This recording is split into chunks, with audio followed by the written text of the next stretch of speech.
Hi guys, and welcome back to week 2. This week we are going to do series and parallel circuits with Play-Doh, and we're going to actually make our own Play-Doh. So the first thing I want to go over is what the difference between a mixture and a solution are. A mixture is when two different substances have been combined, but no chemical reaction has taken place. So you'll see in our next few videos of when we're making the Play-Doh that when you combine the flour with the salt or the flour with the sugar, that's just a mixture, because you could eventually kind of separate them out if you used a very, very fine sort of sifter or something like that. You could get that those separated from one another. What's the difference between a mixture and a solution? A solution, you can, when you combine your ingredients, so say your sugar, your lemon juice, your water, and your food coloring, when you combine all of those together and you heat them up and you stir them up, that's creating a solution because there's a chemical reaction taking place between all of those ingredients. And you can't really get those different ingredients on their own again. Another important vocabulary term is the word immiscible. Now, we've been talking about how things mix together, solutions, mixtures, all of that, but something that's immiscible would be water and oil, for example. You can't get them to mix together. I mean, when you have oil and you pour water in it, it's gonna immediately go to the top. That oil is much less dense than that water, so they're not gonna mix together because they just physically can't.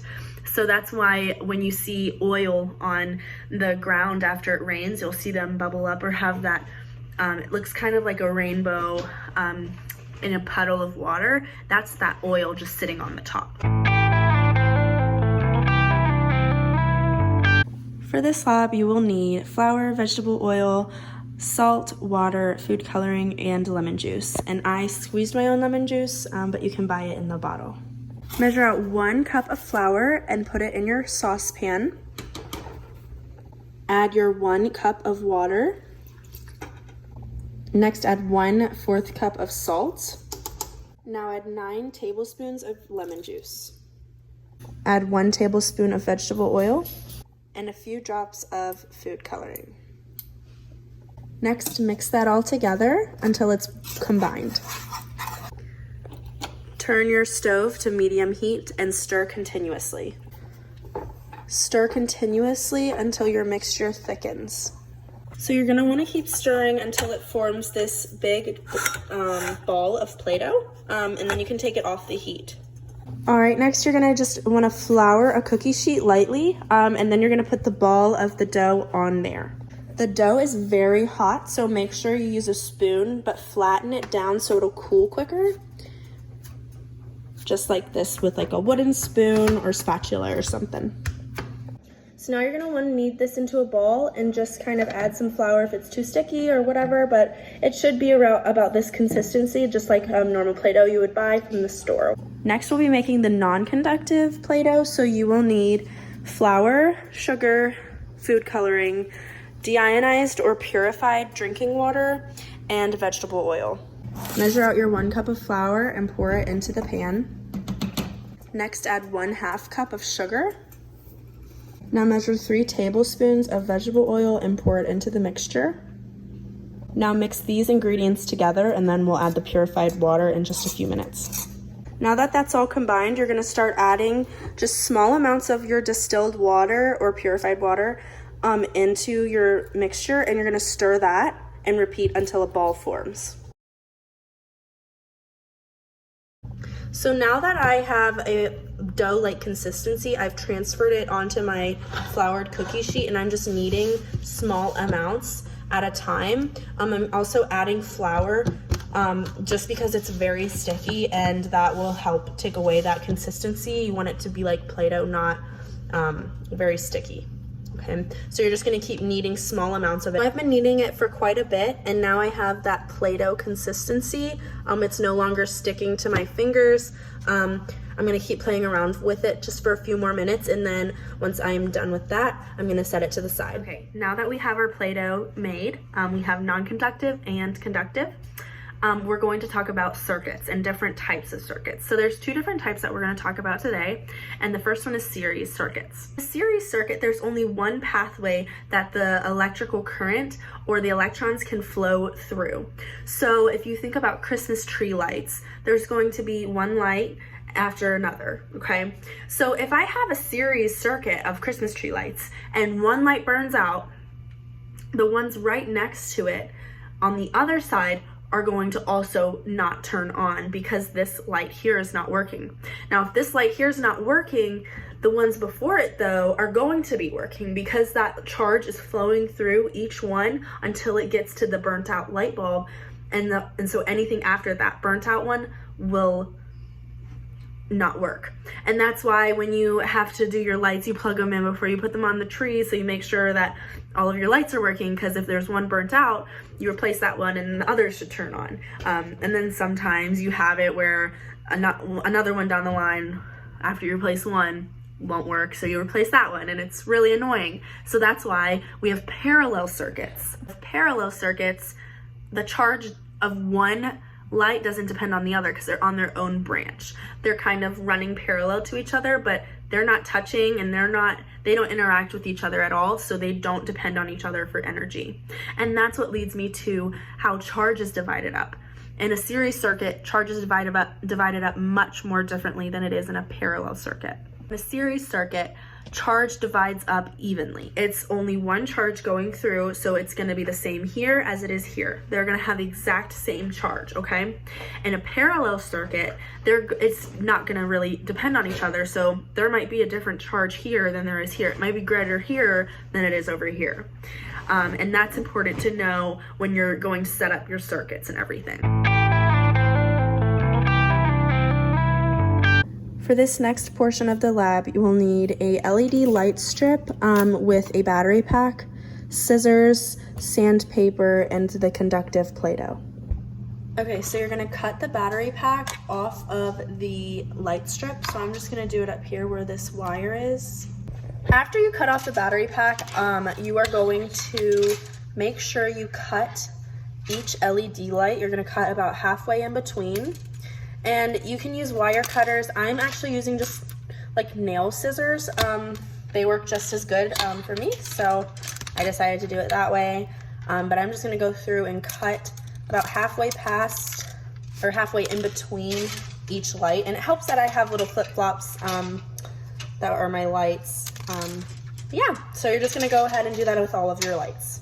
In order to create a series circuit, you need more than just one battery pack, so you're gonna need to purchase at least 3. I got different kinds. I got pineapples, flamingos, and the flip-flops, but you can get just normal LED. You have 3 packs, and you wanna make sure that you have the metal exposed so that it will actually connect with the other ones. And we're gonna connect these all together to create the series circuit.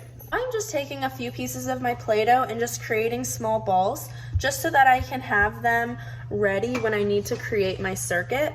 And this, again, make sure you're using the conductive Play-Doh because it's not gonna create much energy if it's the non-conductive. We're doing the conductive first. Be able to see it that well, but I will show you a closer up video, but I'm just connecting one battery pack to another just kind of by twisting these around. You're just gonna make sure that the metal is touching and then it's not gonna come apart. So I'm just kind of twisting it like a twisty tie kind of. So I'm just connecting them.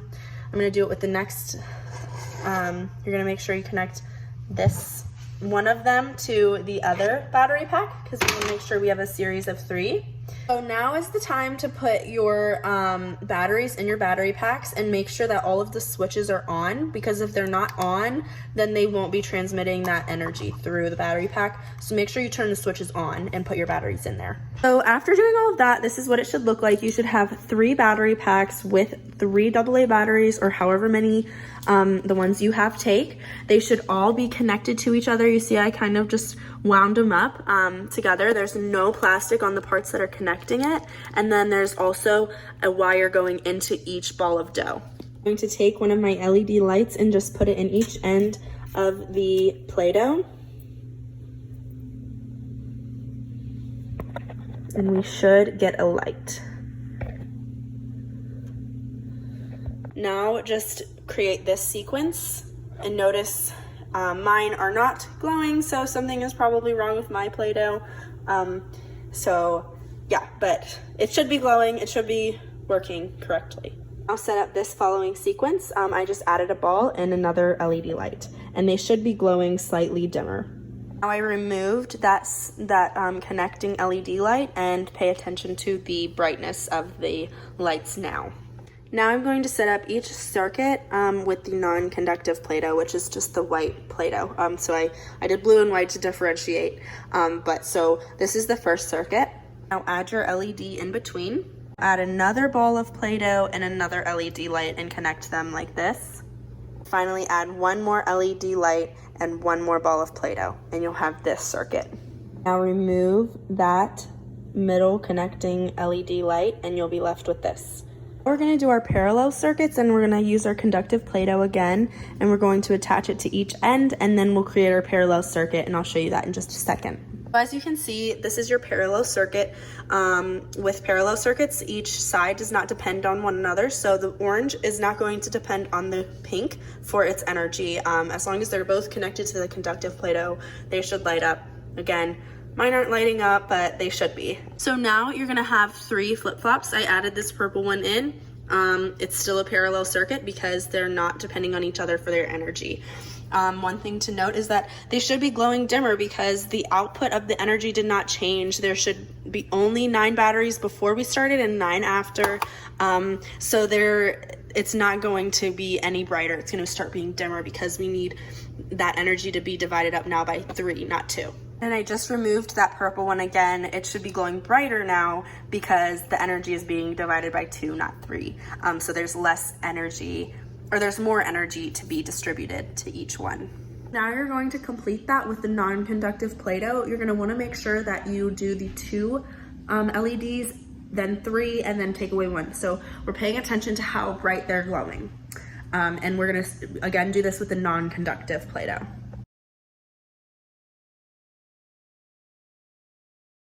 I have now created a series and parallel circuit.